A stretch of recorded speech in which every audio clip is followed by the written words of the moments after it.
Bonjour, bienvenue pour cette nouvelle émission d'Entrons en Résilience sur Radio 1001 Clés de Vie, la radio du développement personnel, mais la radio qui est bien plus qu'une radio, comme vous commencez à vous en rendre compte. Merci d'être de plus en plus nombreux avec nous. Aujourd'hui, j'ai le plaisir de vous présenter Linda Pearson. Bonjour Linda. Bonjour. J'espère que je l'ai bien prononcé. Pearson, oui. C'est bon, c'est ça? Oui, c'est bon. Chers amis, pour vous faire un petit résumé vite, quand j'ai lu la biographie de Linda, j'ai tout de suite pensé à l'œuvre de Victor Hugo, Les Misérables, par rapport à, vous savez, l'enfant Cosette. Je suis certain que ça va vous parler. On n'est pas là pour vous faire pleurer, on n'est pas là pour vous raconter que des drames de vie, mais bien pour vous expliquer pourquoi Linda Pearson, Cosette, s'en est sortie, puis redonne 1000 fois plus tout ce qu'elle n'a pas eu. Brièvement, Linda, vous m'arrêtez si je me trompe, vous avez été rejetée par un parent qui préférait vos frères quand vous étiez petite. Vous avez été abusée par l'autre.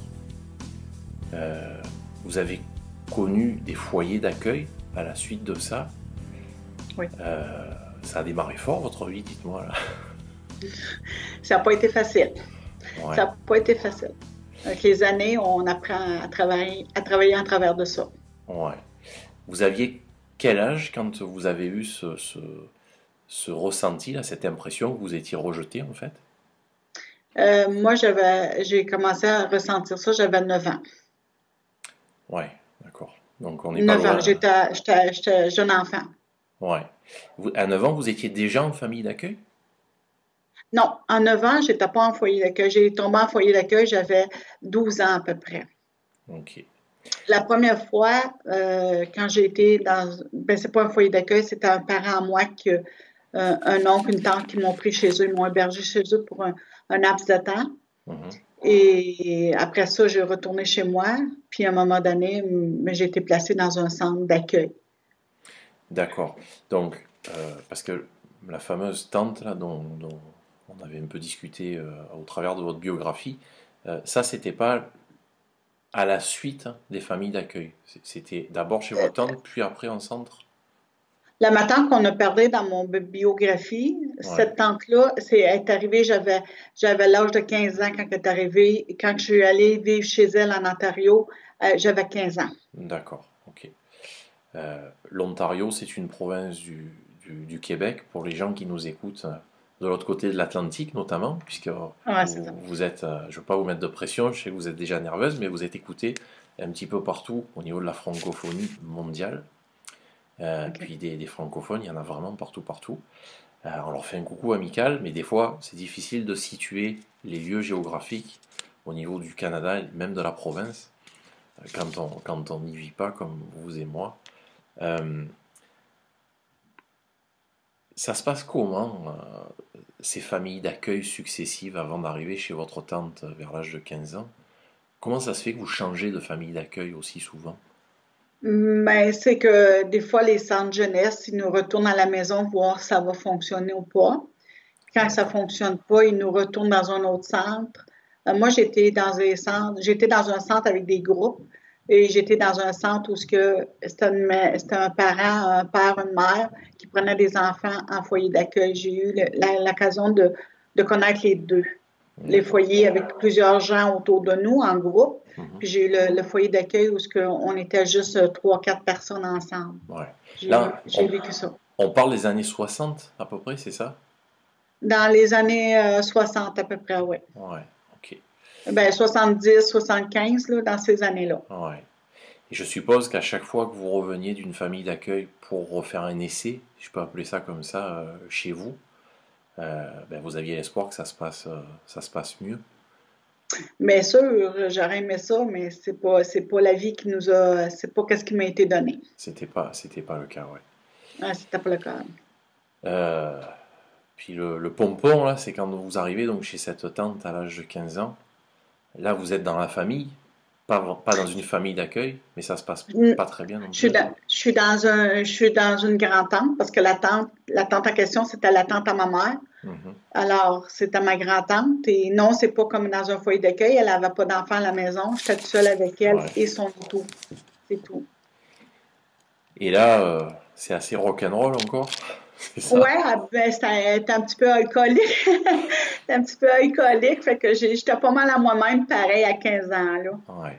C'est ce qu'on appelle d'être à soi-même, là.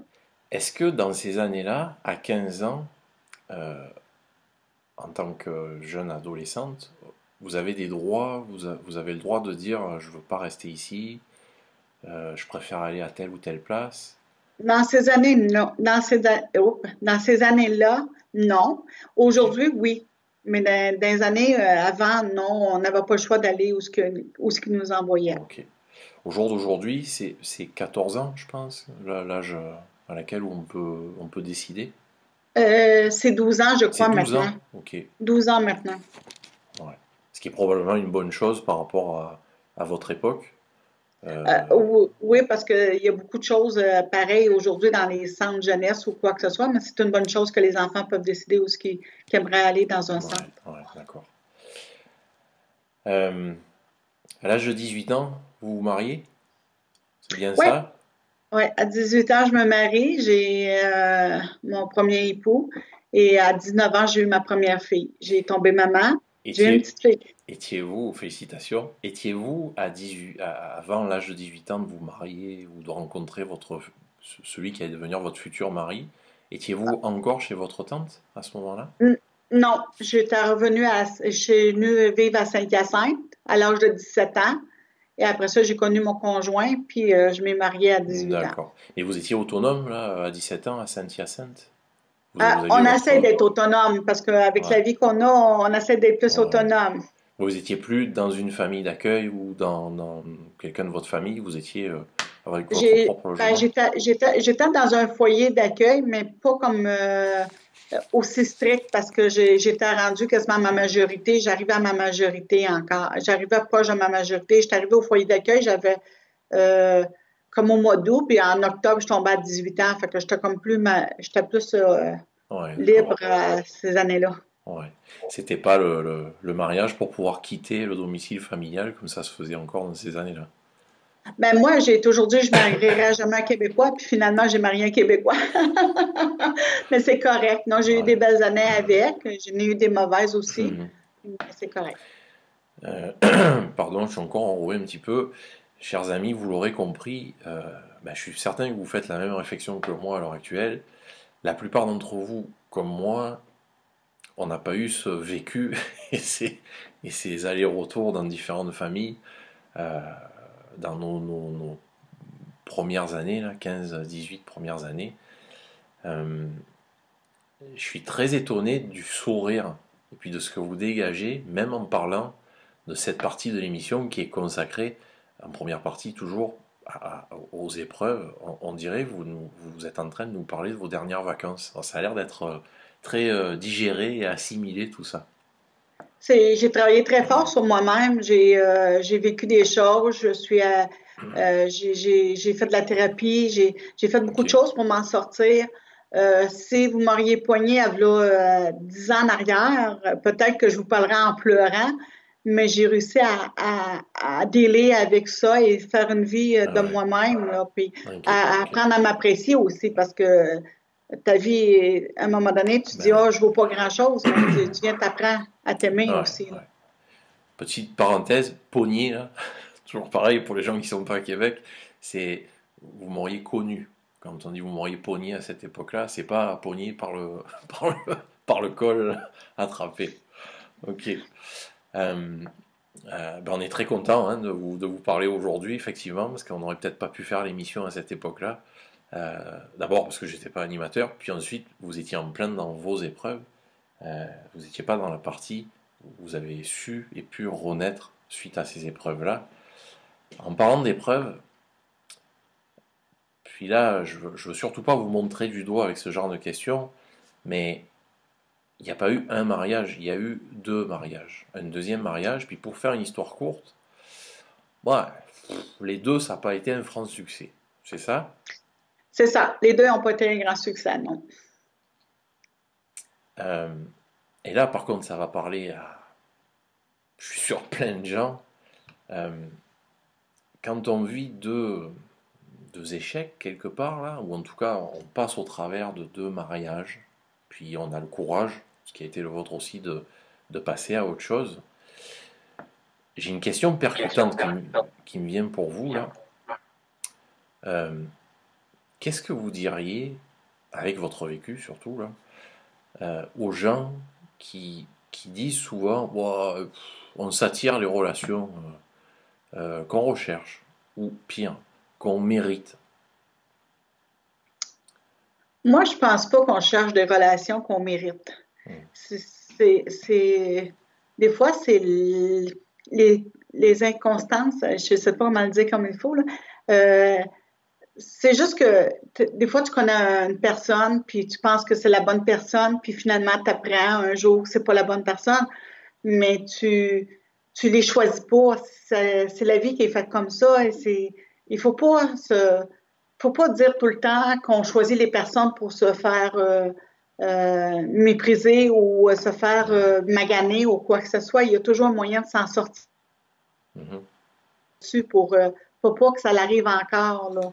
Ouais. Les gens, faut que les gens parlent, il faut que les gens disent, posons qu'ils ont un conjoint qui les bat ou whatever, ou, il faut pas rester là-dedans. Il faut vraiment s'en sortir, puis d'en parler, puis d'en discuter avec tout le monde Hmm. sur n'importe quoi. Puis la vie vous allez trouver ça drôle, mais peut-être pas, mais la vie elle nous donne des belles choses dans la vie. On a des mauvaises choses, mais on a aussi des belles choses dans la Ben vie, oui, là, ben oui. qui nous emmènent. Vous parliez de qu'il fallait s'exprimer, qu'il fallait pas hésiter à parler. Là, c'est Linda Pearson aujourd'hui en 2018, à l'heure où on enregistre cette émission, qui le dit. Mais au moment là de ces épreuves, que ça soit ce que vous avez vécu de dramatique dans l'enfance, euh, de pas être bien dans des familles d'accueil, euh, plus ce qui s'est passé pendant vos deux périodes mariées, est-ce que vous aviez de la facilité à communiquer en temps réel à ce moment-là, dans les épreuves? Non, parce que, comme vous avez dit, que j'ai eu un parent qui m'a comme laissé tomber, puis j'ai un parent qui a abusé. Je parlais pas parce que à tous les fois que je parlais, j'étais pas cru, j'étais pas, personne me croyait. Alors non, j'ai comme refermé mon cœur, puis j'ai dit ah ben les gens ne m'écoutent pas. Alors il a fallu que je travaille pour essayer de me faire écouter. Puis c'est pas toujours évident. Aujourd'hui, je suis plus capable d'ouvrir mon cœur puis essayer de parler aux gens puis Mhm. écouter qu'est-ce qui se passe autour de moi. Mais à ma jeune époque, où ce que ça m'est arrivé, non, j'écoutais pas personne puis Ouais. j'étais fermée sur moi-même puis j'étais révoltée, j'étais très mauvaise. Mais aujourd'hui, c'est plus moi, c'est une autre personne. Puis comme vous dites, je souris, je prends quasiment la vie en souriant, mais j'ai des hauts, des bas encore aujourd'hui, mais j'ai un bon entourage autour de moi aujourd'hui, par exemple, Mhm. pour m'aider puis faire des choses avec. Vous résumez très bien, ne serait-ce que le titre de l'émission, qui est Entrons en résilience. Parce que c'est aussi facile d'y entrer que d'en sortir, puis c'est un cheminement de vie avec une remise en question permanente. On sait très bien que c'est pas une victoire qui est donnée du jour au lendemain, puis qui est quelque chose d'acquis, d'être bien, et puis d'arriver à exprimer ces mots comme vous le faites. Euh, pour une dernière fois, pour revenir à cette période où vous étiez en famille d'accueil, vous nous expliquiez il y a quelques secondes que c'était pas facile de dire les choses ou d'être cru par l'entourage ou les médecins. Mais qu'est-ce que c'est qui a déclenché le fait d'aller en famille d'accueil dans votre cas? Le fait, c'est que j'ai été abusée par mon père. Et quand ma mère l'a su, elle me dit, tu veux détruire mon couple. Alors, c'est là où ça a parti les foyers d'accueil. D'accord. Vous comprenez? Ok, C'est ok. là où ça a parti. Ma mère m'a pas cru. Alors là, elle m'a placée pour que, dans le fond, c'était pour me donner une leçon à moi, mais c'était pas pour, la leçon, c'est pour moi qui aurait dû l'avoir, c'est elle, mais elle l'a pas eu comme telle. Ouais. Je, j'emploie de temps en temps enfin, en tout cas, cette pensée qui me vient là. Puis je suis obligé euh, de vous la livrer à vous tous. Parfois, il faudrait que la honte change de camp. Et des fois, oui, il faudrait que ça change de Hein? camp, oui, c'est vrai. Ouais. C'est vrai. C'est vrai. Je trouve ça épouvantable qu'on ne croit pas à un enfant, ou, si on comprend bien dans votre cas, euh, qu'on vous place parce qu'on a honte de ce qui peut revenir auprès des parents, quoi. Au niveau de l'attitude de votre maman qui a préféré vous mettre à l'écart, plutôt que d'affronter peut-être cette réalité en face, que son propre mari abusait de leur fille, quoi. Mm. C'est ça l'amour d'une mère. La mère, quand elle met l'enfant au monde, est supposée d'aimer ses enfants. Je croyais, moi, en étant jeune, que ma mère m'aurait aimé peut-être plus que les garçons, parce que je suis élevée dans une famille de cinq enfants et quatre garçons, une fille. Mais j'aurais aimé ça, mais Mhm. ça n'a pas été le cas pour moi, non.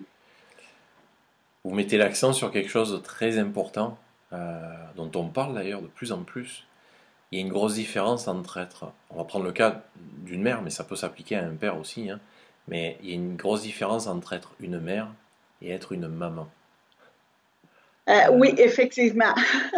Effectivement, ouais. il y a une différence entre les deux, oui. C'est bien beau de mettre un enfant au monde, mais après il faut s'en occuper. On est tous d'accord avec ça, puis malheureusement, on n'a pas tous la chance d'avoir une enfance, j'allais dire normale, quoi, OK. qu'on mérite tous.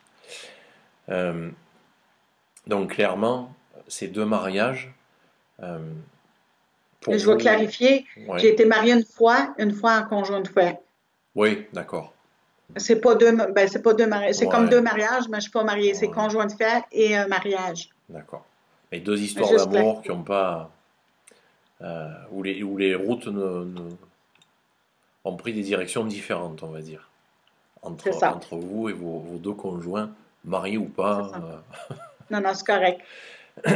Mais clairement, pour vous, le fait d'avoir été abusé, le fait d'avoir été en famille d'accueil, au niveau de l'estime de vous-même, euh, c'est pas forcément ça, en tout cas, qui a fait que vous êtes embarqué, pardon de l'expression, dans des relations qui à terme allaient s'arrêter. Au contraire, vous faites partie, à mon avis, d'une minorité euh, qui a su parler, s'exprimer et, j'allais dire, taper du poing sur la table pour dire ah non, ça, moi, ça marche pas. Puisque dans vos deux relations, là, encore une fois, mariés ou pas, ça a été assez rock'n'roll aussi.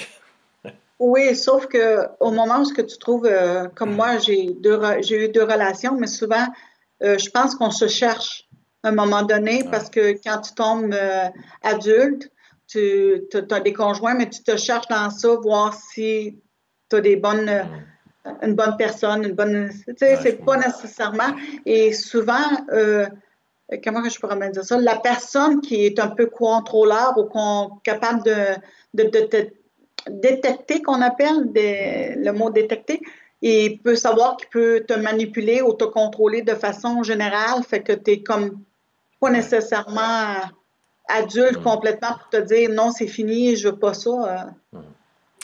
Mais un Le, coup, tu es le, adulte, tu le fais plus, là. Un coup, tu as ouais, je vraiment sais. réalisé, tu Mm. fais plus ça, là.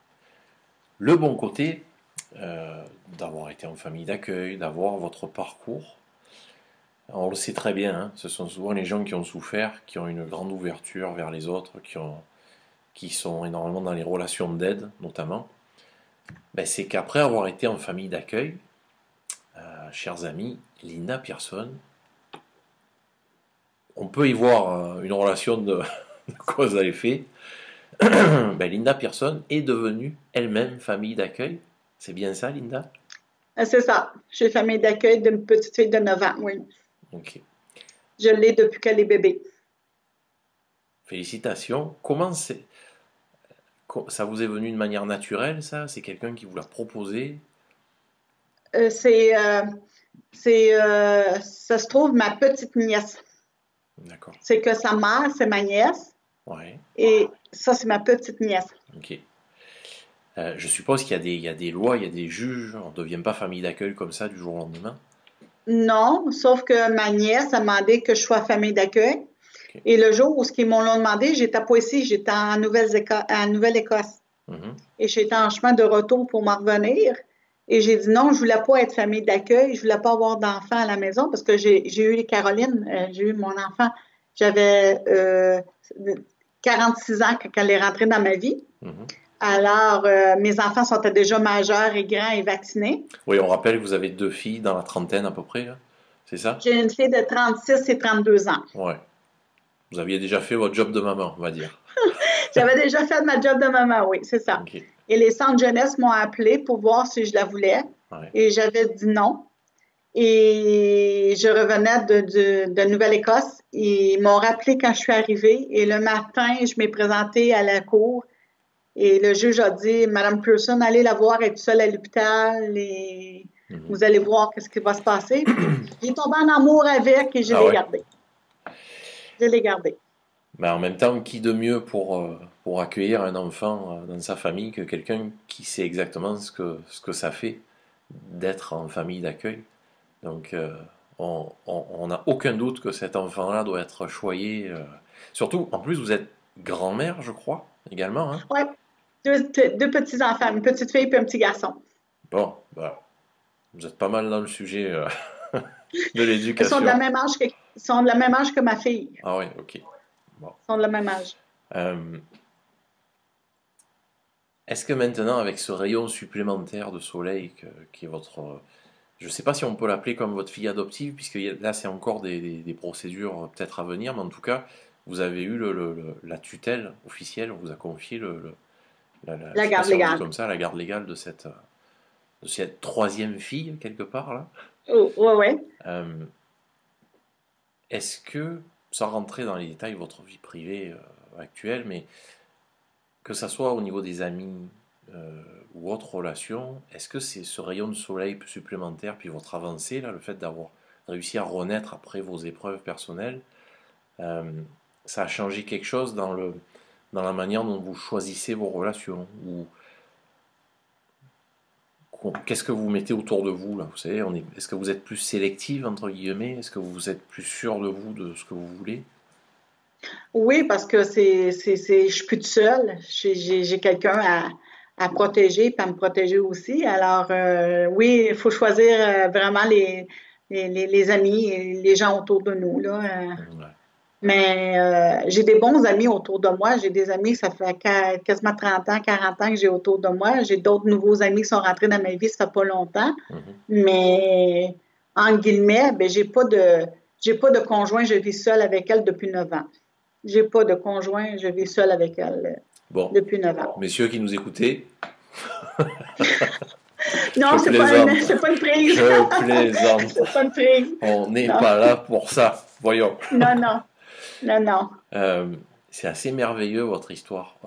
J'aime beaucoup dans cette émission qui parle de renaître après les épreuves, qui est ce vent-là de fraîcheur, puis qu'on aborde des choses simples, dramatiques aussi. On n'est pas là pour refaire le monde, on est juste là pour partager, puis je suis certain qu'il y en a parmi vous qui nous écoutez, qui sont peut-être en procédure d'adoption, ou qui connaissent autour d'eux un enfant qui vient d'être placé en famille d'accueil, ou qui sont en train de se poser la question, et si on devenait famille d'accueil? Euh, on sait que c'est du travail, que ça prend beaucoup d'amour, ça doit pas être simple tous les jours, je suppose.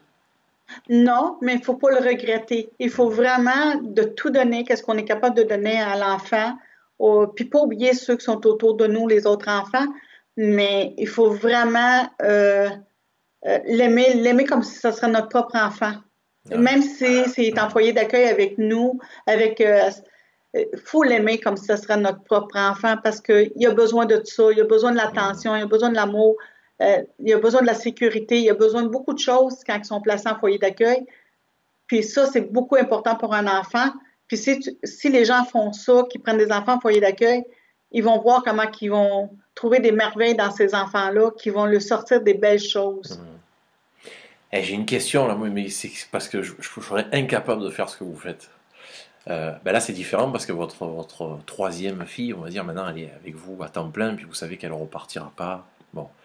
Mais, Je vous ai perdu. ah, je vous entends bien, mais ça J'ai arrive un perdu petit votre peu. phrase. Voilà. OK. Est-ce qu'on est revenu? Oui. Euh, On est revenu. je me vois souvent quand il faut, ne serait-ce que, je sais pas moi, garder le petit chien des voisins qui partent une semaine en vacances. Quand c'est le temps de leur rendre leur animal, j'ai du mal avec ça, moi. Je voudrais le garder. Comment on fait quand on est une famille d'accueil? Pas dans votre cas, puisque vous, ça a évolué sur un bonheur supplémentaire, puisqu'elle est restée avec vous. Mais quand on sait que c'est pour, je sais pas moi, 1 an, 2 ans, ou que ça peut s'arrêter du jour au lendemain parce que l'enfant va mieux, le contexte familial va mieux, puis l'enfant repart. Comment on fait pour se préparer à ça? Il faut toujours le garder en tête. Moi, quand ils m'ont offert la petite, ils m'avaient dit pour 1 mois. Alors, je l'ai gardée et j'ai dit 1 mois, ça en va. Mais je vais l'aimer pareil. J'aurai pas de regret, mais qu'elle parte, elle va dire, j'ai eu quelqu'un qui m'a aimé, quelqu'un qui a pris soin de moi. Tout que c'est qu'on peut donner à un enfant comme souvenir, il va le garder comme Hmm, souvenir. C'est sûr que nous, ça va nous briser le cœur parce que l'enfant va s'en aller, retourner dans le milieu familial. Mais il faut pas être de regret. Il faut utiliser ce que tu as fait de ton mieux, puis espérons hmm. qu'avec les parents, il va être bien aussi. Alors, il faut juste laisser aller les choses tranquillement, puis de prendre de jour à jour, puis de le vivre de jour à jour avec eux. Mhm. Ils ont besoin de ça. Ah ouais. Je parlais d'un animal là, de compagnie du voisin. C'était surtout pas pour comparer, mais plus pour mettre l'accent sur le fait que on accueille un enfant. Là, on peut pas l'accueillir sans s'y attacher. C'est pas possible, sans tout lui donner, quoi. Donc, Non, puis des fois, on a des enfants qui nous viennent à la maison, puis ils sont malades. Ils ont un ouais. TDAH, un trisomique, un enfant autiste. Des fois, eux, ils ont besoin plus d'attention que d'autres. Alors, il Mhm. Mhm. faut être dans les démarches pour vouloir l'aimer, puis Ouais. de lui donner des bons soins qu'ils ont besoin, jusqu'à temps qu'il Mhm. repart ou peut-être le garder, je ne sais pas. Mhm. Si Moi, j'ai on, été chanceuse, elle m'a resté avec moi. ouais. Si on résume, Linda, ça veut dire qu'au jour d'aujourd'hui, tout va bien, même quand ça va moins bien. C'est ça? Oui, même quand ça va moins bien. Je veux dire, j'ai des hauts, des bas. Et oui, je panique des fois aussi. Mhm. Puis le lendemain, ben, je dis, ah, c'est fini. On recommence en eux, puis on recommence, puis on retourne. C'est qu'est-ce que je fais. Oui. Et J'essaie de faire le plus possible. vous me faites penser à, vous savez, quand on a mal à la gorge, là, puis qu'on prend un bonbon un bonbon au miel, là. Là-dessus. Oui. C'est ça, j'ai l'impression on ressent et on perçoit au travers de votre témoignage. Merci beaucoup pour ça. On arrive quasiment à la fin de l'émission. Je vous avais dit, hein, ça passe vite. Euh, un mot là. Aujourd'hui, on enregistre cette émission à distance. Puis vous êtes à la maison de la famille des Mascoutins, Oui. c'est ça? Oui. Euh, Est-ce que vous intervenez? Tout d'abord, on va dire pour les gens qui nous écoutent, si j'ai bien compris pour résumer, parce qu'il y a beaucoup de services, mais c'est une maison ou une fondation qui propose de l'aide au niveau des compétences parentales. C'est bien ça? Ben, il y a les gens. Comme nous, il y a Jotis Gagnant qui fait partie de l'équipe, Mhm. qui nous a aidé à faire des cheminements dans la vie. J'ai participé, j'ai fini mon cours, j'ai fini l'atelier, ça fait au mois de décembre. Ça faisait 2 ans que je l'ai suivi. Alors, mais ça nous aide à apprendre à se connaître, ça nous permet de grandir, à évoluer. La maison de la famille, il y a des activités ici, on a des cafés rencontres, on a des Mhm. choses comme ça. Mais ça nous aide à mieux se connaître puis à travailler fort. Puis c'est le fun. Il y a des cuisines collectives. On fait toutes sortes de choses ici. Ok. Plusieurs activités pour nous montrer que oui. Puis les centres jeunesse, bien, ils essaient de faire de leur mieux aussi pour nous guider dans nos Mhm. choses, puis des Mhm. choses comme ça. Mais ça veut pas. C'est pas toujours beau, puis c'est pas toujours Ben mauvais oui, non plus. ouais, ouais. Donc si on comprend bien, vous bénéficiez des services de cette maison-là, mais vous intervenez aussi au travers de Euh, votre témoignage ou pas Ben, du tout? moi, je suis pas intervenante. Je suis Ouais, juste un client comme tous les autres. ouais. Mais j'ai fait beaucoup de témoignages durant les meetings et ces choses-là de qu'est-ce que moi j'ai vécu. Puis les gens font des témoignages aussi de qu'est-ce qu'ils ont vécu. Puis ça Ouais. nous a comme acheminé. Oui, j'essaye là.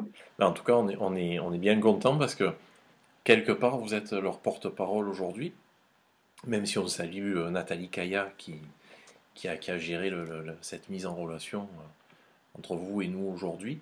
de la Ah maison, oui, elle est gentille. de la maison de la famille des Mascoutins. C'est ça. Ça fait 2 fois que je prononce bien, c'est pas trop Ouais, c'est mal. correct. Ouais, ouais, On vous va êtes arrêter, correct. on va pas le dire une troisième fois. Euh, euh, on arrive vraiment au terme de cette émission-là. Je sais pas, les amis, si vous avez été aussi touchés que moi par le témoignage de Linda, mais je retiendrai vraiment ça.